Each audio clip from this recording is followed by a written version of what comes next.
A very good morning to everyone. As usual, recap. நேற்று நம்ம எடுத்தது ஹார்மோனியஸ் கன்ஸ்ட்ரக்ஷன். கொஞ்சம் பேர் அதை பார்க்க சொன்னேன், பார்த்தீங்களான்னு தெரியல. ஏன்னா உங்களில் ஒரு கிளாஸ் அதை அட்டன் பண்ணல இல்லையா? முடிஞ்ச அளவுக்கு ஒரு டெய்லி 30 minutes இந்த சப்ஜெக்ட்டுக்குன்னு கொஞ்சம் அலாட் பண்ணுங்க, நல்லது உங்களுக்கு. ஏன்னா கேஸ் கிளாஸ் இல்லை இந்த கான்செப்ட்ஸ் வந்து எப்படின்னா அடிக்கடி நம்ம அசை போட்டுக்கிட்டே இருக்கணும், அப்போதான் வந்து இது ஞாபகத்தில் இருக்கும். ஏன்னா செக்ஷன்ஸ் இல்லை இல்லையா, அன்கோடிஃபைட் தான்.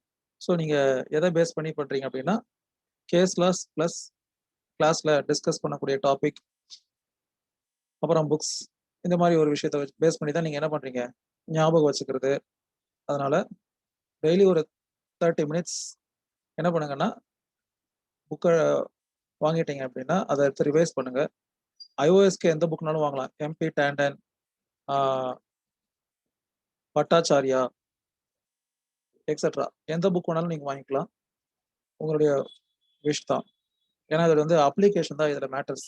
ஸோ புக்கில் நீங்கள் கமெண்ட்ரி அந்த மாதிரி விஷயங்கள் கிடையாது. ஏன்னா பொதுவாக ஒரு கோடிஃபைட்லாம் எடுத்துக்கிட்டோம்னா அதில் கமெண்ட்ரி தான் ரொம்ப முக்கியம், அந்த ஆத்தருடைய கமெண்ட்ரி. ஒரு ஐபிசி எடுத்துக்கிட்டோம்னா பிள்ளை, கேடி கவுர், அதில் அவங்க எப்படி whether they have use the simple words or in a little bit difficult words அப்படிங்கிற விஷயம் இருக்கு. ஆனால் இங்கே வந்து பார்த்தீங்கன்னா அந்த இஷ்யூஸ்லாம் கிடையாது. என்னன்னா what we understand and how they apply those principle in a given கேஸ்லா அப்படிங்கிறது தான் இங்கே வந்து நம்ம பார்க்க வேண்டிய விஷயம். சரியா? ஸோ லாஸ்ட் கிளாஸ் நம்ம பார்த்த ஹார்மோனியஸ் கன்ஸ்ட்ரக்ஷன் உங்களுக்கு ஓரளவுக்கு ஞாபகம் இருக்கும் அப்படின்னு நினைக்கிறேன். ஹார்மோனியஸ் கன்ஸ்ட்ரக்ஷன்ங்கிறது என்ன அப்படின்னா நம்ம ஏற்கனவே சொன்ன மாதிரி தான். ஆல்மோஸ்ட் இப்போ பார்த்துட்டு இருக்கக்கூடிய அந்த டாபிக் இருக்கு இல்லையா, general principles of interpretation. General principles of interpretation அதில் ஒரு 11 பிரின்சிபல்ஸ் இருக்கு. இது வரைக்கும் நம்ம 4 பிரின்சிபல் பார்த்துருக்கோம். எல்லாமே வந்து ஒரு காமன் ஒரு விஷயத்த பேஸா வச்சு தான் செயல்படுது. அது காமன் ஆஸ்பெக்ட்ஸ் என்ன, டிஃப்ரெண்ட் பிரின்சிபல்ஸ் ஆஃப் இன்டர்பிரிட்டேஷன் இருந்தாலும் கூட என்னன்னு பார்த்தீங்கன்னா, first thing interpretation is to give effect to the law. அதுதான் ஃபர்ஸ்ட் இது. Interpretation is to give effect to the law. அதுதான் நான் அடிக்கடி சொன்னேன்.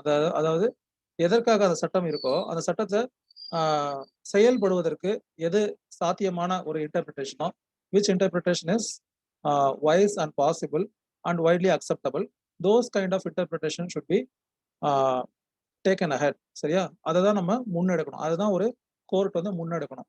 எந்த ஒரு இன்டர்பிரிட்டேஷன் ஒரு அப்சர்டிட்டியோ இல்லை ஒரு கன்ஃபியூஷன் அமாங் த லிட்டிகன்ஸ், ஒரு டிஃபரன்ஸ் ஃபுட்டேஜில் எடுக்க முடியாது. You should have some kind of uniformity இல்லையா? நான் இன்னைக்கு ஒரு கேஸை வந்து ஒரு பர்டிகுலர் ஆக்ட்ல இன்டர்பிரேட் பண்றேன், நான் இன்னைக்கு ஒரு ரூலிங் கொடுக்குறேன், நாளைக்கு நான் இன்னொரு ரூலிங் கொடுக்குறேன், அந்த ரூலிங்னால இந்த செக்ஷனுடைய ஸ்திரத்தன்மையை கேள்விக்குறி ஆயிடும் அப்படின்னா அந்த மாதிரியான இன்டர்பிரிட்டேஷன் பொதுவாக என்ன பண்ணக்கூடாது, கொடுக்கக்கூடாது. Because the success of judiciary இதோட பேஸ் என்னன்னு பார்த்தீங்கன்னா பப்ளிக் ஃபெய்த். அதில் எப்பயுமே நம்ம மறந்துட முடியாது. அதனால தான் ஜுடிஷியரிக்குன்னு சொல்லி ஒரு இம்பார்ட்டன்ட் இருக்கு இந்த சொசைட்டியில். Because its base is depending on the public faith. அந்த பப்ளிக் ஃபெய்த்தை நம்ம காப்பாற்றுற மாதிரி நம்மளுடைய இன்டர்பிரிட்டேஷன், நம்மளுடைய skill with regard to judgments or the cases should be there. அந்த பப்ளிக் ஃபெய்த்தை ஷேக் பண்ற மாதிரி, ட்ரிகர் பண்ற மாதிரி, கொலாப்ஸ் பண்ற மாதிரி எந்த இன்டர்பிரிட்டேஷனும் இருக்கக்கூடாது.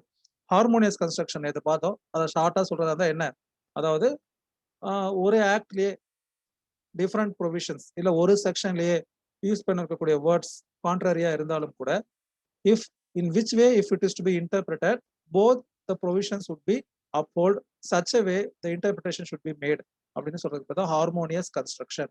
ஸோ என்ன அப்படின்னா அடிக்கடி இந்த வார்த்தையை உபயோகப்படுத்துறேன். ஸோ அதாவது என்னன்னு பார்த்தீங்கன்னா, ஏதோ ஒரு காரணத்திற்காக தான் அந்த சட்டத்துல இந்த வார்த்தைகளை இல்லை இந்த சென்டென்ஸை என்ன பண்ணியிருக்காங்க, இன்கார்பரேட் பண்ணியிருக்காங்க. காரணங்கள் இல்லாம பண்றது இல்லை. அப்போ அந்த காரணம் இருக்கும் கண்டிப்பா. அதை எப்படி அதை இன்டர்பிரேட் பண்ணா அந்த காரணம் தொடர்ந்து அந்த ப்ரொவிஷன்ஸ் இல்லை அந்த ஆர்டிகல்ஸ் இன்டாக்டா இருக்குமோ அந்த மாதிரியான இன்டர்பிரிட்டேஷன் பேர் தான் ஹார்மோனியஸ் கன்ஸ்ட்ரக்ஷன். ஒன்னோட ஒன்று முரண்படுவதாக, ஒன்னோட ஒன்று உயர்ந்ததாக தாழ்ந்ததாக எடுத்துக்காம ரெண்டுத்தையும் சீர்நோக்கி கொண்டு சொல்லக்கூடிய அந்த கன்ஸ்ட்ரக்ஷனுக்கு பேரு ஹார்மோனியஸ் கன்ஸ்ட்ரக்ஷன். அதிகமா கான்ஸ்டியூஷனுடைய இன்டர்பிரிட்டேஷன்ல வரும்னு சொல்லிட்டு நம்ம பார்த்தோம். சரியா?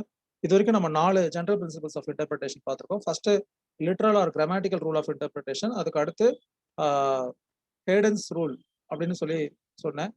அதாவது மிஸ்சீஃப் ரூல் அப்படின்னு அதுக்கு இன்னொரு பேரு.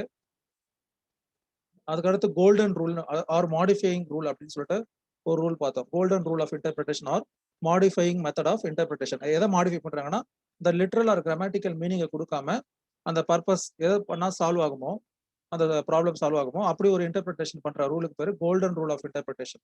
அது வந்து தேர்ட் டைப். அப்புறம் ஃபோர்த் வந்து நம்ம பார்த்தா ஹார்மோனியஸ் கன்ஸ்ட்ரக்ஷன். ஸோ இது வரைக்கும் 4 ஜெனரல் பிரின்சிபல்ஸ் ஆஃப் இன்டர்பிரிட்டேஷன் பார்த்திருக்கோம். இன்னைக்கு நம்ம பார்க்கக்கூடிய அந்த 5வது ஜெனரல் பிரின்சிபல்ஸ் ஆஃப் இன்டர்பிரிட்டேஷன் பேர் என்னன்னு பார்த்தீங்கன்னா, ஃபர்ஸ்ட் நான் அதோடைய அந்த லாட்டின் வேர்ட் எழுதிடுறேன்.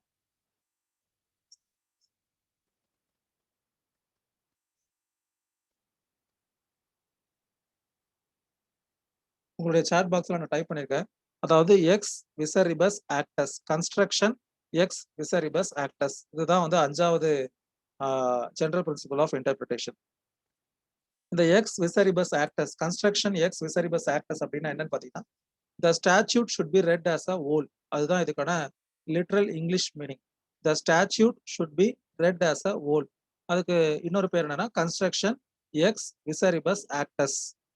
சரிங்களா? நம்ம ஏற்கனவே ஆரம்ப கால கிளாஸஸ்ல parts of act or parts of statutes பார்த்துருந்தோம். Short title, long title, preamble, etcetera etcetera இல்லையா? அப்போ நான் என்ன சொல்லியிருந்தேன்னா, சில நேரங்களில் நமக்கு சந்தேகம் ஏற்பட்டா நம்ம எங்க போய் பார்க்கலாம் அப்படின்னா, எக்ஸ்பிளனேஷன்ல பார்க்கலாம், இல்லஸ்ட்ரேஷன்ல பார்க்கலாமா, பிரியாம்பிள்ல பார்க்கலாமா அப்படின்னு சொல்லும் போது பார்க்கலாம் அப்படின்னு சொல்லியிருப்பேன். ஏன் அப்படின்னா அது காரணம் இந்த பிரின்சிபல் தான். That is construction ex visceribus actus. The statute should be read as a whole. அதை முழுவதுமாக எடுத்துக்கொண்டு எங்க இருக்கிறதோட நம்ம கிளப் பண்ணி இல்ல மேட்ச் பண்ணி இன்டர்பிரட் பண்ணா அந்த ப்ரொவிஷன் அப்ஹோல்ட் ஆகும் அப்படிங்கிற ஒரு விஷயம் இருக்கு. சரியா? உதாரணத்துக்கு ஆஸ் யூஷுவல் ஒரு கேஸ்ல சொல்லி உங்களுக்கு எக்ஸ்பிளைன் பண்றேன். இல்லஸ்ட்ரேஷன் சொல்றதை விட கேஸ்ல சொன்னா அட்லீஸ்ட் ஞாபகம் வச்சுப்பீங்கல்ல. Indira Sawhney versus Union of India Mandal commission case அப்படின்னு சொல்லுவாங்க. அதாவது சென்ட்ரல் கவர்மெண்ட் வந்து ஓபிசி 27% ரிசர்வேஷன் கொடுக்கணும் based on Mandal commissions report அப்படின்னு சொல்லிட்டு அதை என்ன பண்றாங்க, நடைமுறைப்படுத்துவதற்காக ஒரு ஆக்டை பாஸ் பண்றாங்க. To provide 27% reservation to other backward classes. அந்த அதை வந்து சேலஞ்ச் பண்ணக்கூடிய கேஸ் பேர் தான் Indira Sawhney versus Union of India. அதுக்கு இன்னொரு பேரு மண்டல் கமிஷன் கேஸ் அப்படின்னு சொல்லுவாங்க. அப்போ அந்த கோர்ட்டுடைய அந்த ஜட்மெண்ட் வந்து நம்ம ஏற்கனவே கான்ஸ்டியூஷன்ல படிச்சிருக்கோம். வேரியஸ் ஆஸ்பெக்ட்ஸை அவங்க என்ன பண்ணிருப்பாங்க, அழகா டிஸ்கஸ் பண்ணிருப்பாங்க. அதுல ஒரு முக்கியமா அவங்க என்ன பண்ணிருப்பாங்கன்னா பிரியாம்பிளுக்கு போயிருப்பாங்க. and to promote among them all justice. What kind of justice அப்படின்னு பார்க்கும்போது social justice, political justice and a form of justice. So அப்போ இந்த சோஷியல் ஜஸ்டிஸ் எப்படி வந்து social justice how it can be achieved அப்படின்னு பார்க்கும்போது அதுக்கு வந்து இந்த ஒருத்தவங்க வந்து educationally or socially if they are backward, they should be provided some kind of reservation to ensure that they also progress in the mainstream public streamல அவங்களும் இன்னைக்கு இருக்கக்கூடிய அந்த போட்டி நிறைந்த உலகத்துல கலந்துக்கிறதுக்கு என்னவோ அதை வந்து வழிவகுக்கணும் அப்படிங்கிறதுக்காக கவர்மெண்ட் வந்து என்ன சொல்லியிருப்பாங்கன்னா, this reservation this policy is only with regard to achieve the main purpose of constitution. இந்த கான்ஸ்டியூஷன்ங்கிறது என்னது, நம்ம எதை நோக்கி நம்ம நாடு போகும் அப்படிங்கிற இதை டிசைட் பண்ணிருக்கக்கூடிய ஒரு பண்ணக்கூடிய ஒரு டாக்குமெண்ட் தான் கான்ஸ்டியூஷன். அதாவது கான்ஸ்டியூஷன் வந்து நம்ம பார்த்தோம்னா what is our goal towards which we should travel அப்படின்னு இருக்கும். ஸோ அப்போ அதை towards which we should travel அப்படின்னா to ensure justice should be available to all persons. ஜஸ்டிஸ்ங்கிறது என்னது, நம்ம கோர்ட்ல வந்து வழங்கக்கூடிய நீதி கிடையாது, அது மட்டுமே கிடையாது. அதை தவிர social justice, economical justice, political justice and various kinds of justice அப்படின்னு சொல்லிட்டு பிரியாம்பிள உடைய சப்போர்ட்டை வந்து எடுத்துக்கிட்டு கோர்ட் வந்து என்ன பண்ணிருக்கோம், it will uphold reservation given by the central government in its educational institutions and job and other things. So அப்போ என்ன அப்படின்னா statute should be read as a whole. For example இப்போ நீங்க இந்த இந்திரா சானே கேஸ்ல அவங்களுடைய ஸ்டாண்ட் என்னவா இருக்கும், ஆர்டிகல் 16 வயலேட் ஆகுதுங்கிறது முதல் ஸ்டாண்டா இருக்கும், ஆர்டிகல் 15 வயலேட் ஆகுதுங்கிறது இன்னொரு ஸ்டாண்டா இருக்கும், ஆர்டிகல் 14 வயலேட் ஆகுதுங்கிறது இன்னொரு ஸ்டாண்டா இருக்கும். மேம்போக்கா பார்த்தா கரெக்ட் தான். ஆர்டிகல் 16 என்ன சொல்லுது, equality of opportunity in matters of public employment. அப்போ ஒரு பொது வேலை வாய்ப்புல அனைவருக்கும் சம வாய்ப்பு வழங்கணும். அது கான்ஸ்டியூஷன்ல ஃபண்டமெண்டல் ரைட்டா கொடுக்கப்பட்டிருக்கு, ஏதோ ஒரு ரைட்டா கொடுக்கப்படல. பார்ட் 3ல ஃபண்டமெண்டல் ரைட்டா அடிப்படை உரிமையா பிறக்கும் பொழுதே இருக்கக்கூடிய உரிமையா கொடுக்கப்பட்டிருக்கு. ஸோ அப்படி இருக்கும் பொழுது கவர்மெண்ட் உடைய இந்த norms providing reservation for 27% for other backward classes is cannot be labeled to be என்னது just. It is against the very essential of article 16 and article 14. So fundamental right is violated. அதனால இதை வந்து என்ன பண்ணணும், set aside பண்ணணும், ultra vires அப்படின்னு declare பண்ணணும் அப்படிங்கிறது ஒரு மெயின் கன்டென்ஷனா இருந்துச்சு. ஸோ அல்ட்ரா வைரஸ்னா against the law or against the constitution. சரியா? அப்போ கோர்ட் என்ன பண்ணணும்னா அதை வந்து அந்த ஆர்கியூமெண்ட்டை எடுத்துக்காது. அதை எடுத்துக்காததுக்கு காரணம் என்னன்னா various aspects, various facts, circumstances, government supply பண்ண டேட்டாஸ். அதாவது அந்த 93 அந்த பீரியட்ல வந்து இந்த கமிஷன் ஆரம்பிக்கிறதுக்கு முன்னாடி ஒரு பப்ளிக் எம்ப்ளாய்மெண்ட்ல எத்தனை சதவீத மக்கள் வந்து இருக்காங்க, அதுல எத்தனை சதவீத மக்கள் இந்த மாதிரி அதர் பேக்வர்ட் கிளாஸஸ்ல இருந்து இருக்காங்க அப்படிங்கிற அந்த census datas and other aspects எல்லாம் வைக்கும் போது இந்த government argues they have not been போதுமான அளவில் அவர்கள் என்ன பண்ணல, அந்த பதவிகளுக்கு போய் சேரல இது வரைக்கும். ஸோ அப்போ அவங்களுக்கு அந்த ஆப்பர்ச்சுனிட்டியை ப்ரொவைட் பண்ணணும். அதை ப்ரொவைட் பண்ணா தான் சோஷியல் ஜஸ்டிஸ் வுட் பி ஃபுல்ஃபில்டுன்னு சொல்லிட்டு அந்த கேஸ்ல ஆர்கியூ பண்றாங்க. So this is an example for this type of construction. அதாவது கன்ஸ்ட்ரக்ஷன் எக்ஸ் விசரிபஸ் ஆக்டஸ். அதாவது the statute should be read as a whole. ஒரு சட்டத்தை முழுமையாக ஒரு குறிப்பிட்ட செக்ஷன்ல இல்ல குறிப்பிட்ட word even though it may apply contrary or even though it may apply absurd, அதை நம்ம அப்படியே மேம்போக்கா எடுத்துக்காம அதை மற்ற ஏனைய செக்ஷன்களோட என்ன பண்ணணும், கோரிலேட் பண்ணி அந்த சட்டத்தை நல்லபடியா கொண்டு போறதுக்கு என்ன தேவையோ அதை நம்ம பண்ணணும். சரியா? அதுதான் வந்து the construction should be read as a whole. இதை இன்னும் உங்களுக்கு சிம்பிளா ஒரு கோடிஃபைட் லால இருந்தே ஒரு எக்ஸாம்பிள் சொல்றேன்னு பார்த்துக்கோங்களேன். என்ன சொல்றது, இப்போ நம்ம சில செக்ஷன்ல எக்ஸ்பிளனேஷன் முடிச்சதுக்கு லாஸ்டா ஒரு வேர்ட் இருக்கும். என்ன பார்த்துருக்கீங்களா? அன்லெஸ் த context otherwise requires R unless த கான்ட்ரரி இன்டென்ஷன் அப்பியர்ஸ், இந்த மாதிரி ஒரு வார்த்தை இருக்கும். இல்லைன்னா நாட் வித் ஸ்டாண்டிங் தட் அப்படிங்கிற மாதிரி ஒரு வார்த்தை இருக்கும். அப்படின்னா என்ன அர்த்தம்னா, ஒரு சில விஷயங்கள் முரணாக தென்பட்டாலும் கூட அதை நம்ம எப்படி எடுத்துக்கணும், அதை இப்படிதான் எடுத்துக்கணும், அது வந்து தவறானதா எடுத்துக்க கூடாது, இன்டர்பிரட் பண்ணக்கூடாதுங்கிறதுக்காக தான் அன்லெஸ் த context otherwise requires R unless த கான்ட்ரரி இன்டென்ஷன் அப்பியர்ஸ்.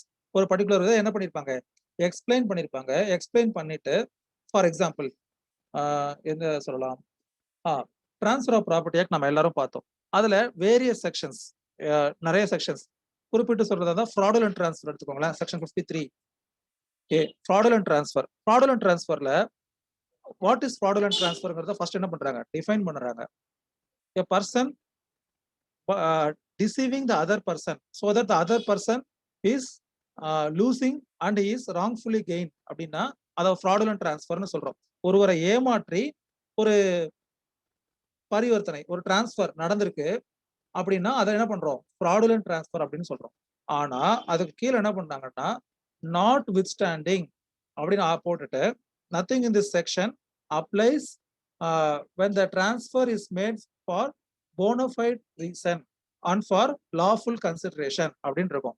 நிறைய செக்ஷன்ஸ்ல டிரான்ஸ்ஃபர் ஆஃப் ப்ராப்பர்ட்டி ஆக்ட்ல நீங்க பாத்தீங்கன்னா இந்த வார்த்தை இருக்கும், not with standing that R nothing in this section applies when it is a bona fide transfer and it is made for lawful consideration அப்படின்னு சொல்லிட்டு என்ன பண்ணிருப்பாங்க, மென்ஷன் பண்ணிருப்பாங்க.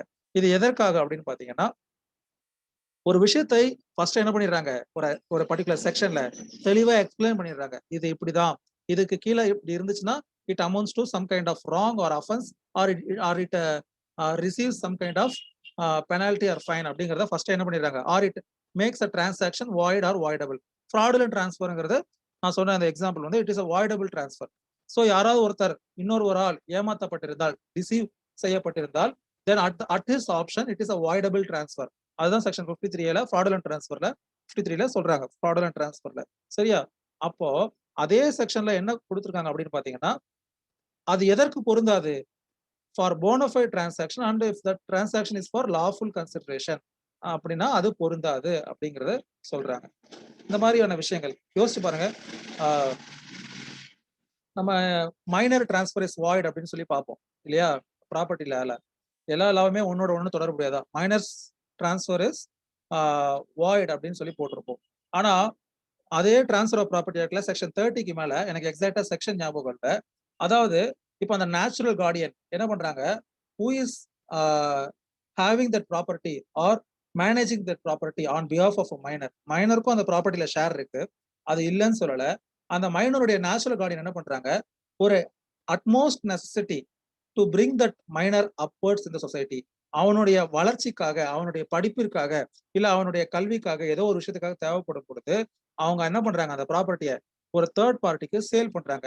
அப்போ அந்த தேர்ட் பார்ட்டியும் அந்த ரீசன் வேலிட் ரீசன் அசர்டைன் பண்ணி பாக்குறாரு, whether there amounts to utmost necessity. ஆமா, தேவையின் பால் அந்த பையனை வளர்க்கணும், இல்ல அந்த பொண்ணை கல்யாணம் பண்ணி கொடுக்கணும், அதற்காக இந்த டிரான்ஸ்ஃபர் பண்ணப்படுது அப்படின்னு சொல்லும் போது அவர் அதை விசாரிச்சு நியாயமான முறையில சரியான கன்சிடரேஷனுக்கு எவ்வளவு சேல் அமௌண்ட்டோ அதை ப்ராப்பரா பே பண்ணி ரெஜிஸ்டர் பண்ணியிருக்காரு.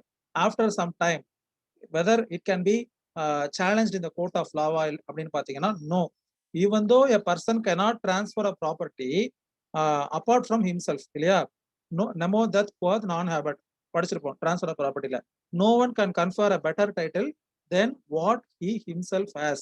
என்கிட்ட என்ன இருக்கோ நான் அதுதான் டிரான்ஸ்ஃபர் பண்ண முடியும். இப்போ இந்த கேஸ்ல நான் சொன்ன எக்ஸாம்பிள்ல அந்த கார்டியனுக்கு இருக்கக்கூடியது ஒரு லிமிடெட் ரைட் தான், இருந்தாலும் அவங்க என்ன பண்றாங்க, அதை அப்சல்யூட்டா டிரான்ஸ்ஃபர் பண்றாங்க. அப்போ மேம்போக்கா படிச்சு பார்த்தா அந்த டிரான்சாக்ஷன் தப்பா இருக்கு. அதை நம்ம என்ன பண்றோம், அந்த ஆக்டுடைய மத்த ப்ரொவிஷன்ஸ் இல்ல வேற எங்கெங்கெல்லாம் இருக்கு, எதுக்கெல்லாம் இதுல எக்ஸப்ஷன் அப்படின்னு சொல்லிட்டு ஒட்டுமொத்தமா நம்ம படிக்கும் பொழுது when the statute is read as whole or when the construction ex visceribus actus is applied, then even a fraudulent transaction or even a transaction that is unjust or non-just in law has become a valid transfer. சரி, இப்போ உங்களுக்கு ஓரளவுக்கு புரியும்னு நினைக்கிறேன். So இதுதான் முக்கியமான ஒரு விஷயம். அப்ப நம்ம என்ன பண்ணக்கூடாது, ரொம்ப மேம்போக்கா பார்த்துட்டு இது தப்பு இது சரின்னு சொல்றதை விட முழுமையாக அதோடைய மற்ற ப்ரொவிஷன்ஸ்ல இல்ல இதே மாதிரி similarly placed provisions, similarly placed ஆக்ட்ஸ்ல என்ன மாதிரி சொல்லியிருக்காங்க, இல்லை அங்க எப்படி இருக்கு, எப்படி நம்மளுடைய கேஸுக்கும் இன்னொரு கேஸுக்கும் என்ன difference, where we stand, whether we stand ahead or whether we stand behind அப்படிங்கிறத நம்ம என்ன பண்ணலாம், இந்த மாதிரியான ஜெனரல் பிரின்சிபலை யூஸ் பண்ணி தெரிஞ்சுக்கலாம். சரியா? ஸோ இது வந்து ஒரு முக்கியமான ஒரு விஷயம். The statute should be read as a whole. அப்ப அந்த சில ப்ரொவிஷன்ஸ்லயே அந்த வேர்டு போட்டிருப்பாங்க, not withstanding that nothing in this section unless the contrary intention appears அப்படிங்கிற மாதிரிலாம் போட்டிருப்பாங்க. சரியா? ஸோ இதுக்கான எக்ஸாம்பிள் வந்து நான் சொன்ன இந்த இந்திரா சாணை கேஸ், அந்த மாதிரி various other cases where the statute should be read as a whole. இன்னைக்கு நம்ம பார்க்கக்கூடிய இன்னொரு ஒரு கன்ஸ்ட்ரக்ஷன், இன்னைக்கு ரெண்டு பார்க்க போறோம், எப்பயுமே ஒண்ணுதான் பார்ப்போம் இல்லையா. இப்போ நம்ம இன்னொன்னு பார்க்க போறதும் ஒரு லாட்டின் நேம் வரும், அதுவும் இதே மாதிரி கொஞ்சம் சிமிலர்லி பிளேஸ்டு தான். ஸோ அதனால ரெண்டுத்தையும் சேர்த்து சொல்லிடலாம் அப்படின்னு நான் நினைக்கிறேன். இன்னைக்கு அடுத்து நம்ம பார்க்கக்கூடிய 6th general principle of interpretation என்னன்னு பாத்தீங்கன்னா கன்ஸ்ட்ரக்ஷன். இதுவும் ஒரு லாட்டின் நேம்.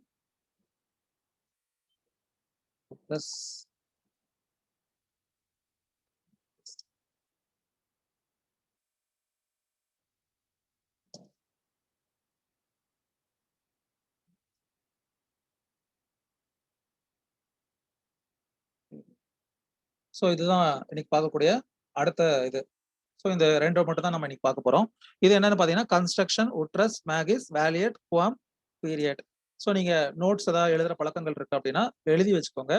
எழுதி வச்சுட்டு அதை பத்தி நீங்க ஈஸியா அடுத்த வாட்டி பார்க்கும்போது உங்களுக்கு புரியும். So construction, ut res, magis, valeat, quam, pereat அப்படின்னா என்ன அர்த்தம் அப்படின்னு பாத்தீங்கன்னா, where alternative construction is possible, where alternative construction is possible. அதாவது ஒரு ப்ரொவிஷனை இன்டர்பிரட் பண்றோம், ஒரு செக்ஷனை இன்டர்பிரட் பண்றோம், சரியா? அப்படி இன்டர்பிரட் பண்ணும்போது two construction is possible. Where alternative construction is possible and one construction will lead to smooth functioning of the law, the other construction will lead to absurdity in the law. ஒரு குழப்பம் தன்மையை உருவாக்குது அப்படின்னா which construction you have to take, எதை நான் எடுத்துக்கொள்வது அப்படின்னு பாத்தீங்கன்னா the alternative construction which leads to smooth functioning of the act rather than which creates confusion or causing hindrances. அதாவது தடைகளை ஏற்படுத்தக்கூடிய, குழப்பங்களை விளைவிக்கக்கூடிய கன்ஸ்ட்ரக்ஷனை, இன்டர்பிரிட்டேஷனை நம்ம என்ன பண்ணக்கூடாது, எடுத்துக்க கூடாது அப்படிங்கிறது தான் இந்த ஜெனரல் பிரின்சிபல் ஆஃப் இன்டர்பிரிட்டேஷனுடைய சாரஹம்சம். சரியா? ஆஸ் ஐ ஆல்ரெடி செட், என்ன இப்ப நம்ம பார்க்கக்கூடிய இந்த எல்லா பிரின்சிபல்ஸ் ஆஃப் இன்டர்பிரிட்டேஷனுடைய ஒரு காமன் கோல் என்ன அப்படின்னு பாத்தீங்கன்னா, the intention of the legislature should be upheld and என்னது எஃபெக்டிவ்னஸ், அதுதான் ரொம்ப முக்கியம். ஒரே வார்த்தையில சொல்றதா இருந்தா, இந்த இன்டர்பிரிட்டேஷன், கன்ஸ்ட்ரக்ஷன் இதெல்லாம் எதுக்காக வைக்கப்பட்டிருக்குன்னா, டு ப்ரொவைட் எஃபெக்டிவ்னஸ். எந்த மாதிரி இன்டர்பிரட் பண்ணா, எந்த மாதிரி கன்ஸ்ட்ரக்ட் பண்ணா மோர் எஃபெக்டிவ் ரெமெடி பாதிக்கப்பட்டவர்களுக்கு, நீதியின் கதவை தட்டுபவர்களுக்கு, one who knocks at the door of justice, if we interpret in which way a better remedy would be available, that is the foremost thing to be bear in one person's mind. சரியா? அப்போ அதை நோக்கி நம்மளுடைய interpretation போகணும் அப்படிங்கிறது தான் இது. So இப்போ இந்த செக்ஷன், இந்த 6th பிரின்சிபல் எப்போ அப்ளை ஆகும்னா, it is not the case you are supplying your own words or giving your own notion. எனக்கு என்ன தோணுதோ, என்னோட கவிதை தன்மையை, என்னோட ஊமை, உருவகம் இதையெல்லாம் சேர்க்கணும்னு சொல்லல. இருக்கிற வார்த்தை, when the law is clear, when the word is clear, and while interpreting or providing meaning to those words used by the legislature, two possible interpretation is possible. அதுல ஒரு பாசிபிள் இன்டர்பிரிட்டேஷனை எடுத்துக்கிட்டா தான் அந்த உண்மையான லெஜிஸ்லேஷனுடைய நோக்கம் நிறைவேறும் அப்படின்னு சொன்னா, அந்த ஆல்டர்னேட்டிவ் இன்டர்பிரிட்டேஷனை ஆர் ஆல்டர்னேட்டிவ் கன்ஸ்ட்ரக்ஷனை எடுத்துக்கிற பிரின்சிபலுக்கு பேர் தான் இந்த construction ut res magis valeat quam pereat. So இப்போ நான் மறுபடியும் சொல்றேன், ஒரு முக்கியமான விஷயம் என்ன, தானாக இல்லாத ஒன்றை சேர்க்கவோ அல்லது நீக்கவோ என்ன பண்ணல, மாடிஃபை பண்ணவோ பண்ணல. அதே மாதிரி when the word is clear like a crystal water, then இந்த மேக்ஸிமம் யூஸ் பண்ண முடியாது. ஏற்கனவே அங்க இருக்கக்கூடிய ப்ரொவிஷன் தெளிவாக குறிப்பிடப்பட்டிருக்கு அப்படின்னா இதை என்ன பண்ண முடியாது, உபயோகப்படுத்த முடியாது. Section 378 theft properly defined, whoever knowingly taking away the property of another அப்படிங்கறதெல்லாம் தெளிவாக போடப்பட்டிருக்குன்னா நம்ம அதுல என்ன பண்ண முடியாது, இந்த மேக்ஸிமம் எடுத்துக்க முடியாது. ஆனால் ஏதோ ஒரு வார்த்தை இரண்டு வகையாக இன்டர்பிரட் பண்ண முடியுது, whoever knowingly taking away the property of another. So அப்போ இந்த knowinglyங்கிறது யாரை குறிக்கும், whoever knowingly taking away the property, that is a person charged with that particular offense. சரியா? a person charged with that particular offense அவங்கள குறிக்கும். இப்போ ஒருத்தர் என்ன பண்றாரு, தன்னுடைய பணத்தை ஒருத்தர்கிட்ட இருந்து எடுத்துடுறாரு, ஐ மீன் திருடிடுறாரு, அதை இன்னொருத்தருடைய கஸ்டடியில வச்சிருக்காரு, கொடுத்திருக்காரு. whether that second person would also be coming under section 378, it depends on interpretation of the word whoever knowingly. இப்போ முதல் நபர் பண்ணது தெஃப்ட்ங்கிறது தெளிவா இருக்கு, அதுல எந்த ஒரு மாற்று கருத்தும் கிடையாது. ஆனால் இரண்டாவது நபர் அதை எப்படி வைத்திருந்தார், அப்ப அவருக்கும் மென்சரியா இருந்துச்சா இல்லையா அப்படிங்கிற ஒரு விஷயத்துக்கு இது பொருந்தும். நான் இதை ஒரு கேஸ்லோட உங்களுக்கு எக்ஸ்பிளைன் பண்றேன் இந்த செக்ஷனை, அப்போ உங்களுக்கும் ஃபியூச்சர்ல பயன்படும் இல்லையா. ஏன்னா நான் இல்லஸ்ட்ரேஷன் சொல்லும் போது அப்போ அந்த நிமிஷத்துல எனக்கு என்ன தோணுதோ நான் அதை என்ன பண்றேன் உங்களுக்கு சொல்றேன். ஸோ அது வந்து உங்களுக்கும் பயன்படுமான்னு தெரியல, உங்களுக்கு புரியறதுக்கு கண்டிப்பா பயன்படும். பட் நான் எக்ஸாம் பாயிண்ட் ஆஃப் வியூல இது வந்து நான் சொல்றேன் அந்த இல்லஸ்ட்ரேஷன்ஸ். ஒருத்தர் ரொம்ப நேரம் வெயிட் பண்றாரா, இப்பதான் வந்தார் போல இருக்கு. சரி, ஓகே. இந்த கேஸ்ல கூட நீங்க பார்த்திருப்பீங்க, நான் கேள்விப்பட்டிருப்பீங்க, Githa Hariharan versus Reserve Bank of India. Githa Hariharan versus Reserve Bank of India and others, இதான் இந்த கேஸோடைய ஹெட்டிங். சரியா? இன்றைய கீதா ஹரிஹரன்ஸ் கேஸ். இதை நீங்க எங்க படிச்சிருப்பீங்கன்னா, Hindu minority and guardianship act, அதாவது உங்க ஃபேமிலி லால படிச்சிருப்பீங்க, ஃபேமிலி லா 1ல படிச்சிருப்பீங்க. இந்த கேஸுடைய ஃபேக்ட்ஸ் என்னன்னா, ஆஸ் ஐ ஆல்ரெடி செட், இப்போ நம்ம பார்த்துட்டு இருக்க எல்லாமே ஒரு விஷயம், சட்டத்தை அப்ஹோல்டு பண்ணணும். It should provide more teeth or meaning to the law. இருக்கும் சட்டங்களை இன்னும் ஆக்கப்பூர்வமாக, இன்னும் பயன்படும் வகையில் எப்படி இன்டர்பிரட் பண்ணலாம் அப்படிங்கறத தான் நம்ம இந்த சப்ஜெக்ட்ல பார்த்துக்கிட்டு இருக்கோம். ஒரு சட்டம் செல்லாதுன்னு சொல்றதுக்கு, இவன் மோசமானவன், இது மோசமான ஒரு சட்டம், இந்த சட்டம் பயனற்றது அப்படின்னு சொல்றதுக்கு நாம இன்டர்பிரட் பண்ணல. Only we are here to see the positive side of a law or positive side of a statute. சரியா? ஸோ இப்போ இந்த கேஸ்ல என்ன பண்றாங்கன்னா, ஒரு ப்ரொவிஷன் ஆஃப் த லாவை நல் அண்ட் வாய்டுன்னு டிக்ளேர் பண்ண சொல்லி கோர்ட்ல கேஸ் ஃபைல் பண்ணாங்க. சரியா? முதல்ல இந்த கேஸோட ஃபேக்ட் சொல்லிடுறேன். Githa Hariharan versus Reserve Bank of India. Githa Hariharan is a doctor by profession. அவங்க என்ன பண்றாங்கன்னா தன்னுடைய அவங்க என்ன பண்றாங்கன்னா தன்னுடைய மைனர் சில்ட்ரன் பேர்ல, மைனர் சைல்டு பேர்ல ஒரு gold bond Reserve Bank of India issue பண்ணக்கூடிய அந்த பாண்டுக்கு அப்ளை பண்றாங்க. யார் பண்றா? அந்த அம்மா பண்றாங்க. கார்டியனா அவங்க யார் பேரை போடுறாங்க? தன்னுடைய பேரை போடுறாங்க. ஏன்னா நான் தானே என் பையனுக்கு வாங்கி தரேன் அப்படின்னு சொல்லிட்டு அந்த அப்ளிகேஷன் என்ன ஆயிடுதுன்னா ரிஜெக்ட் ஆயிடுது. ஆன் வாட் கிரவுண்ட்ஸ் அப்படின்னு பாத்தீங்கன்னா, according to Hindu minority and guardianship ஆக்ட்ல செக்ஷன் 6ல ஹூ இஸ் நேச்சுரல் கார்டியன் அப்படின்னு சொல்லிட்டு எக்ஸ்பிளைன் பண்றாங்க. Natural guardian for a minor child, firstly father and secondly mother, thirdly the relatives of father அப்படின்னு சொல்லிட்டு என்ன பண்றாங்க, அவங்க வரைமுறைப்படுத்துறாங்க. Firstly the father, secondly the mother in section 6 of Hindu minority and guardianship act. So இதை தான் இப்போ அவங்க சேலஞ்ச் பண்றாங்க. To declare this provision as violation of Article 15 or violation of Article 14. How a father can be prioritized over mother அப்படிங்கிறது அவங்க கேள்வி. நியாயமான கேள்வி தானே. அவங்க கேள்வி எப்படி என்ன கேட்கறாங்கன்னா, முதலில் எப்படி நீங்க வந்து சொல்லலாம் கண்டிப்பா அப்பாவை தான் கார்டியனா போடணும்னு சொல்லிட்டு, ஏன் மதரை போடக்கூடாது அப்படின்னு சொல்றாங்க. So she want this particular provision to be struck down. அப்போ கோர்ட்ல இந்த கேஸ் வரும்போது கோர்ட் என்ன பண்றாங்கன்னா, தே ஆர் அப்ஹோல்டிங் த லா. அப்போ அவங்க என்ன பண்றாங்கன்னா, they are taking the help of the word. இப்போ எது கொஸ்டின்ல இருக்கு இந்த கேஸ்ல? நேச்சுரல் கார்டியன் அப்படிங்கிற விஷயம் இருக்கு. நேச்சுரல் கார்டியன்னா யாருங்கிறது தான் இப்போ டிஸ்பியூட்ல இருக்கு. சட்டம் என்ன சொல்லுது? ஃபர்ஸ்ட்லி ஃபாதர், செகண்ட்லி மதர் அப்படின்னு சொல்லிட்டு சொல்லியிருக்கு. அப்போ ஃபர்ஸ்ட்லி செகண்ட்லினா நீங்க என்ன பண்றீங்க? கிவிங் ப்ரையாரிட்டியா அப்படின்னு கேட்கிற போது கோர்ட் என்ன சொல்லுதுன்னா, கார்டியனுங்கிறதுக்கான அர்த்தம் எங்க இருக்கு அப்படின்னு சொல்லி பார்க்குது. கார்டியனுங்கிறதுக்கான அர்த்தம் செக்ஷன் 3 கிளாஸ் 2ல கார்டியன் அண்ட் வாட்ஸ் ஆக்ட் 1890 அந்த ஆக்ட்ல இருக்கு. கார்டியன் என்றால் யார் அப்படின்னு பார்க்கும்போது அந்த ஆக்ட்ல என்ன டிஃபைன் பண்றாங்கன்னா, one who is having interest and care over the miners person and his property R his person and property. அதாவது யார் ஒருவர் அந்த குழந்தையின் எதிர்கால நலனில் அக்கறை கொண்டுள்ளவர்கள், அதன் வளர்ச்சியில் அக்கறை கொண்டிருக்கிறாங்களோ அவங்களதான் நம்ம கார்டியன் எடுத்துக்க முடியும். ஸோ அதையும் இதையும் சேர்த்து தான் நம்ம என்ன பண்ணணும், அர்த்தம் கொள்ளணும். So not only that word natural guardian should be interpreted separately. கார்டியன்ங்கிறது என்ன அப்படின்னு பார்க்கும்போது, one who is having interest, அதன் குழந்தையின் வளர்ச்சியில் யார் ஒருவர் அக்கறை கொண்டிருக்கிறாரோ அவர் தான் உண்மையான கார்டியன் அப்படின்னு சொல்லிட்டு கோர்ட் வந்து எப்படி இன்டர்பிரட் பண்றாங்க? It should not be interpreted for the sake of seniority. Firstly father, secondly mother அப்படிங்கிறது என்ன கிடையாது, சீனியாரிட்டி கிடையாது. They all belong to the same pool. ஒரே இதுல இருக்கக்கூடிய நபர்கள். அப்போ அதுல ஒரு நபர் இல்லைன்னா அடுத்த நபர் இல்லைன்னா அடுத்த நபர், அப்படிதான் நீங்க எடுத்துக்கணுமே தவிர, நான் இப்போ கிளாஸ்ல வந்து ஏல ஆரம்பிக்கிற பேரை முதல்ல கூப்பிடுறதுனால it does not mean I give priority to a person starting with the word A. Just that's it. அவ்வளவுதான். இவ்வளவு அழகா இன்டர்பிரட் பண்ணிருக்காங்க பாருங்க. அப்போ கோர்ட் என்ன சொல்லுது?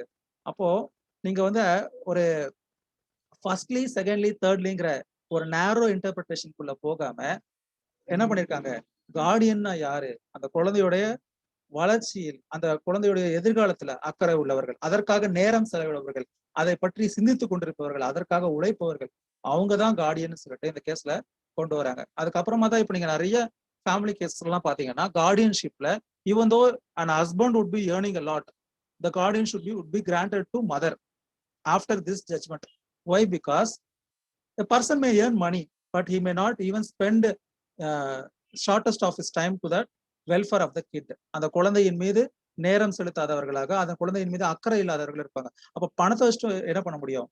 when there is no care and attention அப்படின்னு சொல்லிட்டு கோர்ட் நிறைய கேஸ்ல சொல்லியிருப்பாங்க. சரியா?